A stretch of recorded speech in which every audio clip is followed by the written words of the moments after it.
My best performing video in the short time I've been on the YouTubes is the first ZX Spectrum games versus the last. The premise was simple: take a bunch of popular software publishers and magazines and look at the first commercial game they released or reviewed versus the last and work out which one was better, the early games or the later ones, 80s versus 90s, crappy arcade rip-offs versus desperate movie license tie-ins. You get the picture. So I thought surely if the Specky crowd enjoyed that one, then the C64 mob would too. Therefore, that's why we are here. Things are a little different on the Commodore 64 front though. Firstly, our American cousins also enjoy playing Commodore games, so to mix it up I've chosen 3 American-centric companies and 3 British ones. One magazine for each is selected too, just to keep things interesting. Now there are some terms and conditions that apply for this video, as I'm not the final word here on which game actually came first and last for each company. I've tried to figure out when certain games were released based on magazine adverts, reviews, news items, letter pages, mail order ads, you name it, I've trawled through it. Sometimes a few games were released at once, so in that instance I'll pick the most interesting, to me anyways. And finally, games were sometimes published by different software houses here and in the US, so I have used lemon64.com as the final word on what game belongs to what company. If Lemon64 got it wrong, then so did I. There are no budget re-release labels here for that very reason. You got it? You happy? Good. Well, let's get started then with a British publisher up first, which was the same one I started with on the Specky video, Ocean Software. After renaming themselves to Ocean Software because Spectrum Games was a little bit of a shit name for a software publisher for Commodore, Dragon, BBC, etc., John Woods and David Ward looked to get some popular arcade titles well and truly ripped off. I mean, to be fair, so was everyone else, so why not? 2 Specky games came out first, as seen here next to the arse of this TI-99 owner, shown on the front of Home Computer Weekly, late August 1983. But they were fairly quiet on the advertising front for Commodore 64 games. Mainly because the Spectrum was very much king at this point, with the Commodore still right down the pecking order, probably because of the price more than anything. It wasn't until adverts like this one, in PCN a couple of months later, do we get a sniff at seeing what they were doing on the beige front. 3 games seem to be up for grabs here: Mr. Wimpy, which looking into it didn't seem to pop up until early 1984, which leaves us Armageddon and Rollerball. Armageddon, which was a Missile Command clone, lost out to Kong when looking at the Specky first Ocean games. And guess what? It's going to miss out again because Rollerball, well, looks more interesting. Nothing to do with the 1975 James Caan roller skating shenanigans, but everything to do with the arcade game Kicks, or Quicks, I don't know how it's pronounced. A game of drawing shapes off until you capture a certain amount of playing area, all the while watching out for the kicks or quicks touching your unfilled line and the fuse thingies that blow you up. It's quite unforgiving in the arcade and a much calmer experience here on the Commodore 64. It's certainly not pretty, and nobody could argue this game is pushing any boundaries, but it's one of those where the graphics don't really matter if the gameplay holds up, and I think it does here. I heard a few people moan that you can get stuck and lose all your lives quickly depending on where or how the fuse thing gets you, but man, this is addictive. I had never played this before, but spent an entire evening on it when I was supposed to be doing much more boring adulting parenting stuff. I mean, child number 3 can put themselves to bed, right?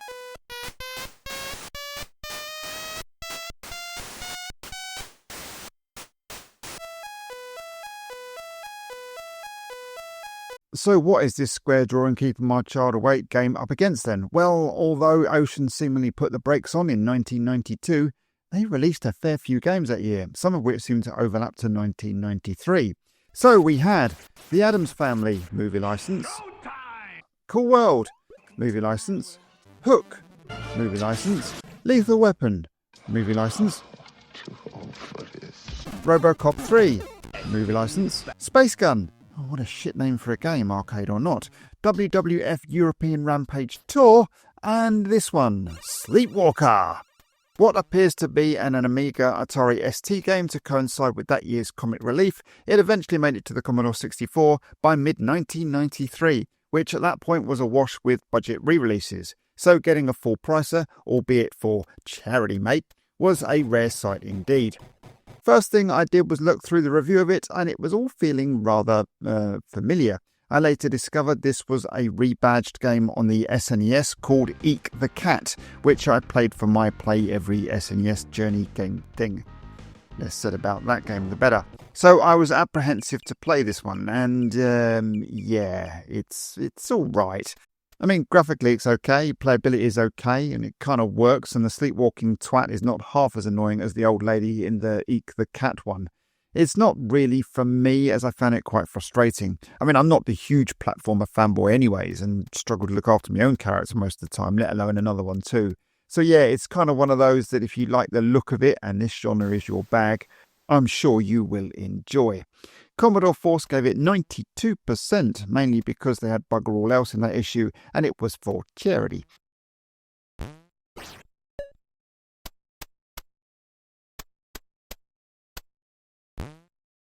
So, who gets the first points then? Well, it's going to be Rollerball for me. I just had more fun with it. 1-0 to the firsts. America time now with the humongous and successful Activision. Started famously in 1979 by the Gang of Four, disgruntled ex-Atari employees, not happy they were not receiving any recognition or relative bonuses that equaled the incredible profits their games were making. They split with Atari and created their own company, eventually named Activision, combining the words active and vision. It seemed like a good fit. This was quite a bold move in a time that third-party game companies didn't really exist, as most games were produced by the console provider themselves and not by third parties. After initial success and an agreed royalty deal with Atari, who unsurprisingly tried to stop them, the console-centric games crash that affected American sales from 1983 meant a pivot towards more home micro-titles, which included the Commodore 64. Like many other publishers, they seemed to knock out a few games together. Obviously, these were always going to be the games they already had pedigree with on the Atari VCS 2600, 2600, Woody thing, whatever you want to call it. But was there any clues as to what actually came first? Well, maybe, in the short-lived but rather awesome Personal Computer Games magazine seen here. In issue 9, August 1984, there is a news item that states, Activision are also moving over to the home computer market with conversions of their more popular dedicated video games. Machines catered for include the Commodore 64 and Atari Micros. First release is Hero at $9.99 on cassette. Now, it might not have actually turned out like that, but who am I to argue? So, Hero, or Helicopter Emergency Rescue Operation to give it its full title, is what we're going for. This was released for the VCS a few months prior and still considered one of the best games for that system. It did seem like the perfect fit for an upgraded graphically version for the vastly superior C64. And, well, man did they deliver. The charm here, blowing yourself up occasionally aside, is the simplicity of the controls and the premise of the game. Get down mineshaft, rescue miner. I do enjoy how it starts off ridiculously easy, but you can alter the start level once you get proficient enough to make the first few levels a little dull puzzle-wise. It's just one of those clear examples of less is more, and I very much doubt any kid Christmas 1984 would have been disappointed with this one under the tree.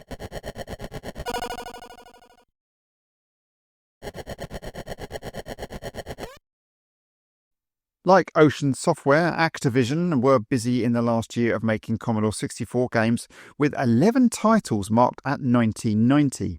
There was a promo giveaway called Zork the Undiscovered Underground in 1997 to promote another Zork game, but that was not commercially released. So, going off the later of the 1990 games to be reviewed by a bunch of magazines over here, and we have either Dragon Breed or Atomic Robo-Kid, both coming out at around October time it seemed. Now, I'm going to go for Dragon Breed, just because it looks like the better game and the rather lovely Bob Pape did the Specky version, so it gets my vote. So after 15 cups of tea waiting for this to load, pity any poor bugger had this on cassette, we are very much playing Dragon Breed, and it doesn't disappoint. Okay, the dragon is a bit flashy and it's not the fastest, but I actually think it looks pretty decent here, and certainly plays well.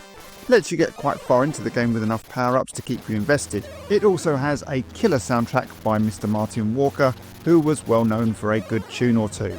Would I choose it over Hero though?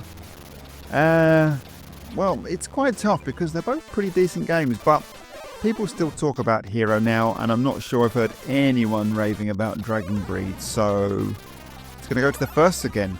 Hero wins the day, 2-0 to the firsts.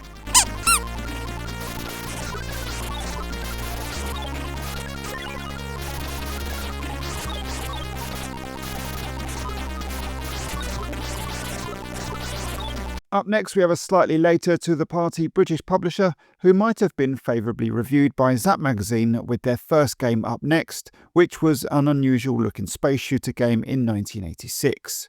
Of course, it was Thamalus, with their first game Sanxion. What's with all the weird names? Apparently, Newsfield, who published magazines including the Commodore-centric ZZAP 64 title, wanted to get into game publishing and went with the name Thamalus, a quite important central structure of the brain, if you didn't know. At a PCW show in London, a young Finnish programmer called Stavros Fasalis, I'm sorry Stavros if I got that wrong, approached the Newsfield stand and talked to the people in Thamalus about the opportunity to program some games for them. Thamalus, led by ex-Activision PR man Andrew Wright, snapped him up. He did 3 games for them, starting with this one, Sanxion, and I don't know what it means before you ask, which is a side-scrolling space shooter with an unusual but pretty pointless top-down appearance at the top. If you ask anyone with a little Commodore 64 knowledge about this game though, most will probably remark on the Rob Hubbard rendition of music from Bacchus' Romeo and Juliet suite.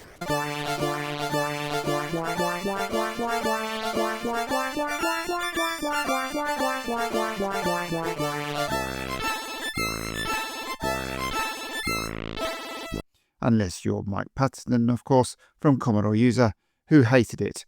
But most considered it being one of the best pieces of SID tunage ever to exist, so there. Music aside, the game is, okay. It's quite a challenge in the small gravity-defying playing area, and the difficulty curve is a little steep for me. It's not a bad shooter, but there were plenty better, so it was an average start at best for our Thamalus boys. ZZAP loved it, funny that, although in fairness did mark down some future games below rival magazines, so all's fair I guess.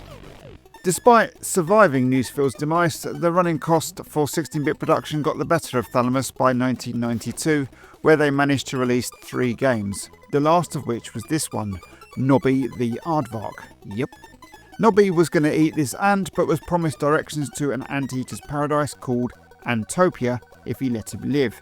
So off he goes in quite a frankly rather perilous journey that doesn't really equal the reward.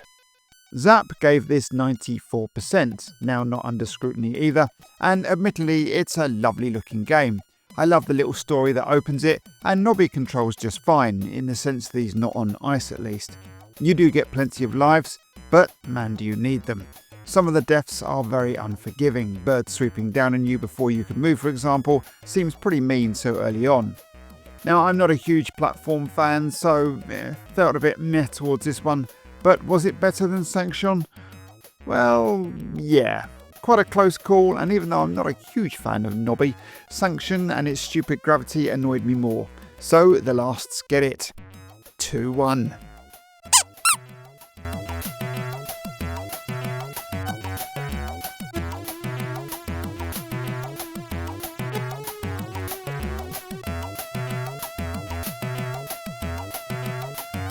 I never realised our next lot were American with this kind of Nordic sounding and looking name, Broderbund. Broderbund was founded by 2 brothers, Doug and Gary Carston, in 1980, primarily to market a game called Galactic Empire, which was a strategy computer game that Doug Carston had created a year earlier.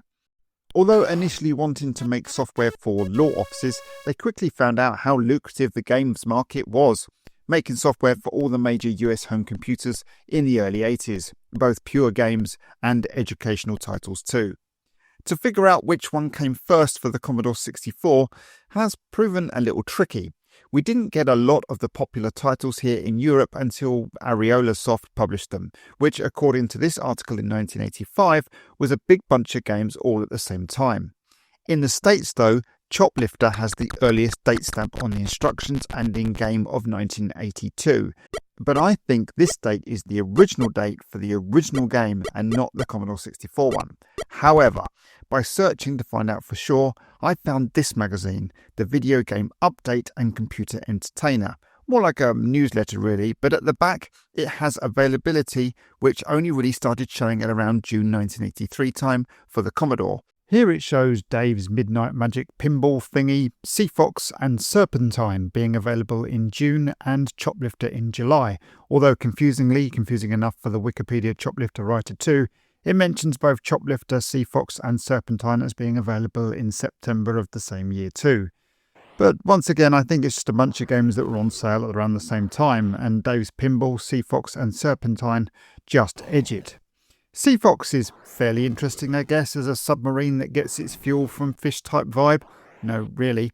And the pinball game is pretty good also at being a pretty basic pinball game, which leaves Serpentine, my pick of the three, which I presume takes its inspiration from Konami's 1981 arcade game Jungler, but with snakes and added twists like eating your enemies, frogs, laying eggs for extra lives, and just general mayhem. A fairly simple looking game that I guarantee will have you hooked if you seek it out.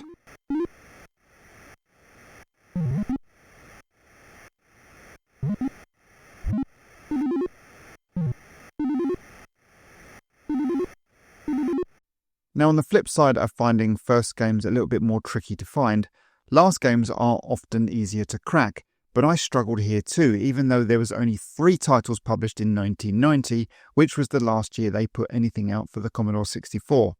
The 3 titles were Wings of Fury, Where in Time is Carmen Sandiego, and the game I'm going for, Centauri Alliance. Wings of Fury was certainly reviewed earlier than the other 2 here, and Where in Time was winning awards stateside in 1989 for what must have been the Commodore 64 version in a Commodore magazine that states the Amiga version was not out yet. So that just leaves Centauri Alliance. This is a Michael Cranford game which is often regarded as a kind of Bard's Tale in a sci-fi setting that is pretty tough on the player and doesn't look like it was released here at all in the UK. Certainly not by Domark anyways, who would often publish Broderbund games here at this point. A disc-only affair would also have restricted access to it, but it's quite a big game, so that makes sense on disc. Now, I tried to play this, but I really struggled to get going in my emulator. It has mouse support, but I couldn't get that working, and even though I managed to get the default team loaded, I kept getting stuck. That might be the reason there are barely any videos on this game on YouTube, or might just be my ineptitude. But here is someone else battling boss Zentech, apparently, and seemingly doing a very good job at it, so there you go.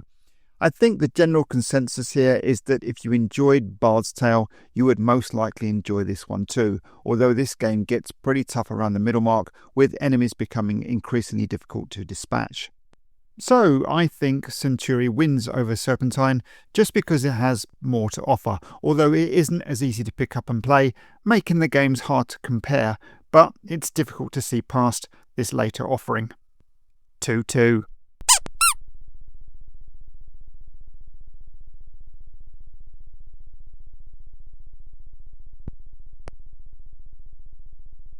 Gremlin Graphics, which originally started at the back of a computer store called Just Micro, was soon established as a software house in 1984 with the name Gremlin Graphics Software Limited by Ian Stewart and Kevin Norburn, with US Gold's Jeff Brown owning 75% of the company apparently.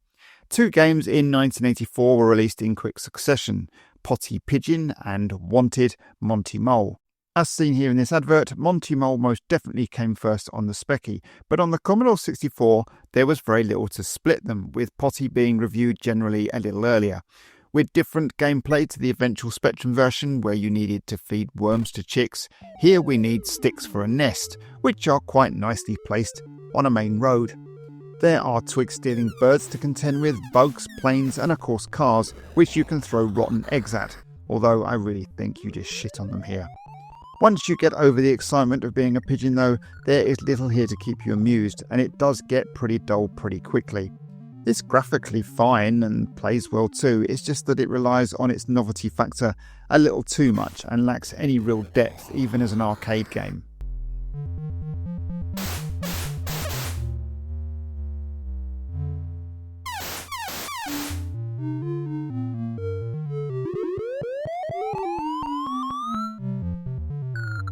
Fast forward 8 years then, and just 2 titles surfaced in their last C64 year of 1992.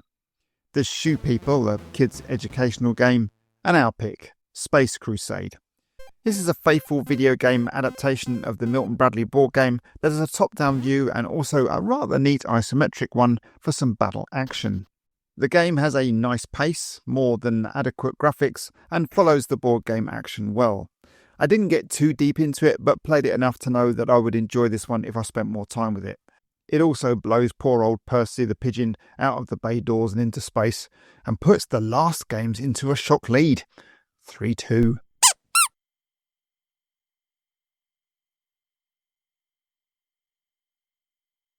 Now, despite what you might think of this next company and the way that they do their business, there is no denying that Electronic Arts, under the leadership of ex-Apple employee Trip Hawkins, really set the bar high in how to run a successful software business in the 80s and beyond. After putting in a large personal investment himself and eventually deciding on the name Electronic Arts instead of Amazing Software, AS Sports. It's in the name. The first Commodore titles came thick and fast in 1983, according to the video game update availability here in September of that year, with Archon, The Light and the Dark, Axis Assassin, Hard Hat Mac, Mule, Pinball Construction Set, and Worms, all set to be released at once. Out of those games, Mule was the first game to be reviewed that I could find in the winter of 1983 edition of Info magazine, who thoroughly enjoyed it, so it's going to be our pick here. Electronic Arts didn't have an in-house dev team at this point and were very much a publisher, with Mule being a prime example of that, being written by Ozark Softscape for the Atari 8-bits before being ported here. Mule stands for Multiple Use Labour Elements in this turn-based strategy game of up to 4 players. Yes, it's very simple in appearance with the look of an early game, but don't be fooled by its looks, as it's quite clever, and it's an original little gem that I'm sure kept groups of kids huddled around their Commodore 64 for hours, trying to press their button the quickest to get their plot of land.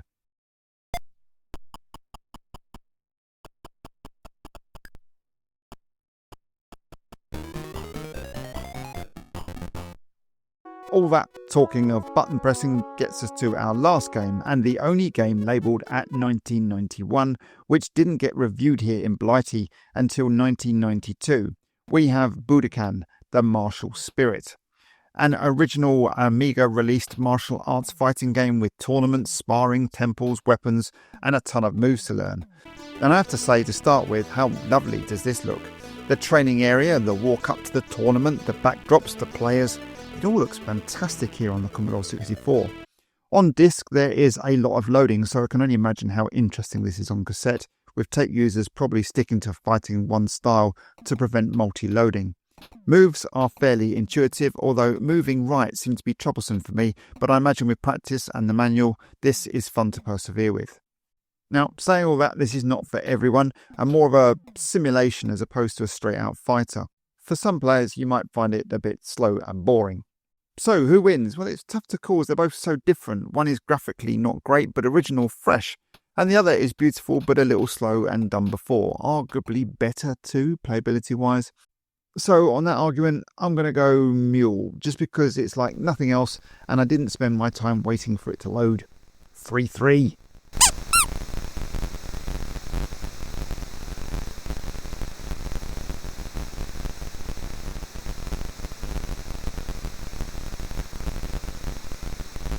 So it's all tied as we come to the magazines, and we are back to British. And of course, well, it's got to be ZZAP 64 magazine to start us off. A news-filled publication that came out in April 1985 as a sister magazine to the ZX Spectrum-centric Crash magazine. It had Sizzler Awards and gold medals for games that really stood out until it stopped being called ZZAP magazine in November 1992. Rather apt then that the first game that they ever reviewed was setting the bar rather high, being given the first gold medal award to boot. Now, I've spoken about Elite on numerous occasions. You basically either played this game to death and adored it, or didn't really understand it and left it alone. Either way, there's no denying its classic status, even here on the arguably weaker looking version, with some dubious flickering going on and notable slowdowns, and actually just slower full stop when compared to the BBC Micro version. I do like that this is addressed with the review, and the Commodore Defending reviewers are quick to point out all the bug fixes, extra missions and cute furry Trumbull creatures that were exclusive to the C64 and also annoying as they floated around your cabin. I did enjoy how this YouTuber burns them off by getting too close to the sun. Even at a whopping 15 quid on cassette, the reviewers argued this was a must purchase, and well, I've got to agree with them, and I can't see what game they reviewed last could possibly beat this in 1992.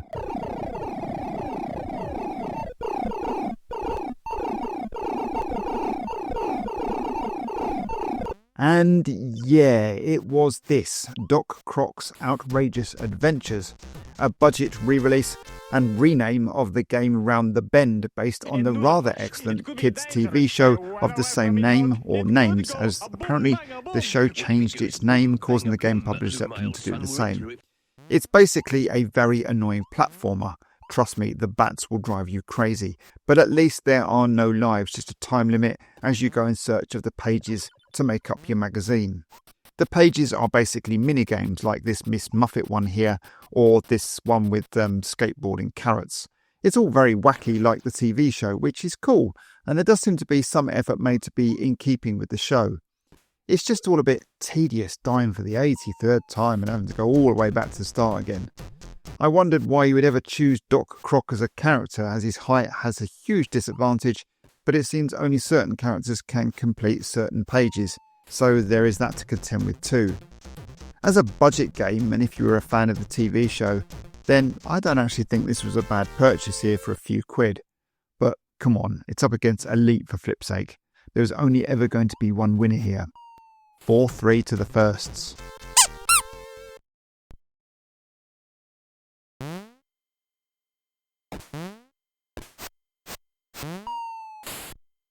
And that just leaves a Commodore-centric American magazine that was long running enough to have a game in the early to mid-80s and early 1990s. Well, I think I found one. And its inception from someone's bedroom to a decent circulated publication instantly drew me in. Starting life as Info Equals 64 as a quarterly reviews and product guide magazine, it quickly gained pace and started a decent printing run. It was also long-running enough up until 1992 for us to use here, although the final Commodore 64 game reviewed was some 2 years prior, as by September 1990 they were very much just an Amiga magazine and dropped the C64 altogether. So the first game up then that they reviewed was my favourite, not really, genre, the good old text adventure with this Infocom futuristic cryogenic title Suspended. With its quite eerie front cover, more on that in a minute, that also advertises the game as being one from the people that bought you Zork no less, it's quite a highly rated adventure that is often remarked as being quite tough too. Now, although this is me playing, as footage is few and far between of this game, I can't do this justice. The original game not only had this cover edition with its terrifying plastic case, which was the stuff of nightmares, but came with a map of the station and playing pieces to mark out the location of the robots that you control throughout the game. Playing without this appears to make things somewhat tricky, especially like me, if you had no clue what you were doing either.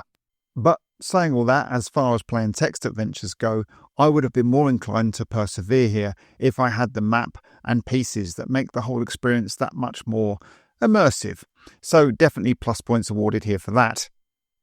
So the final Commodore 64 game in issue 31, which is often considered a platforming classic on most systems you played it on, is Rick Dangerous, also known as Trial and Error Simulator, a fantastic Indiana Jones looking die quite a lot memorising the patterns game that is renowned for being quite tough to get through. Gameplay, aside from being tough, is sharp with a control system of certain moves and operations done with or without the fire button pressed. Lots of levels across different themes, Egyptian tombs, castles and even missile bases. The backdrops and Rick himself are lovely to look at.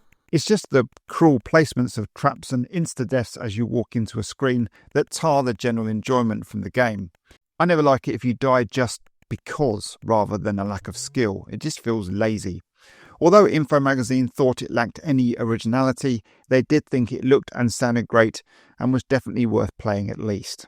So with saying that, I imagine you're all at the edge of your seats on who gets it. Well, I know some of you text adventure lovers will hate me, but it has to go to Rick. But that's not to say Suspended is definitely a worse game because I didn't play it like you should. It's just Rick Dangerous is more of a game that shows off what the Commodore 64 can do. Something you could show off to your mates. Suspended, outside of showing off the box, lacks anything visually to get excited about. And that puts our scores at 4-4.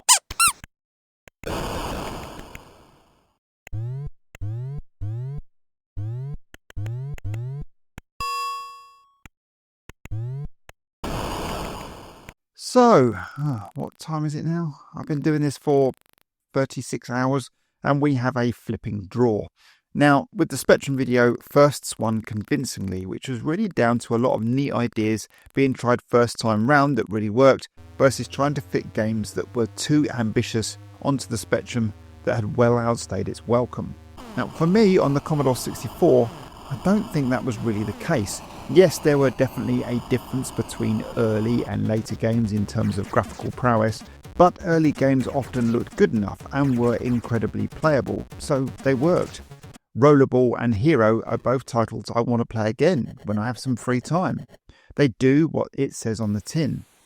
By the early 90s, yes, some games were tried that shouldn't have existed, but from our examples, most of the time they kept a balance between what the C64 could do and making it playable.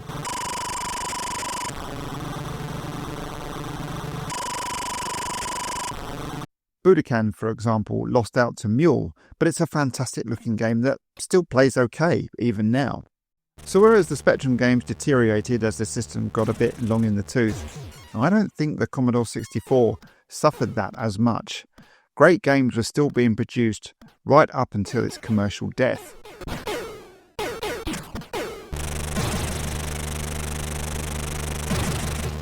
So what do you guys reckon? Did I get that wrong? Did I get any of the scores wrong? Do you think the actual early games were generally better than the later ones, or vice versa? Please let me know down in the comments, as I always read every single one of them. And as always, thank you for watching, and hopefully I'll see you all on the next one. Bye for now.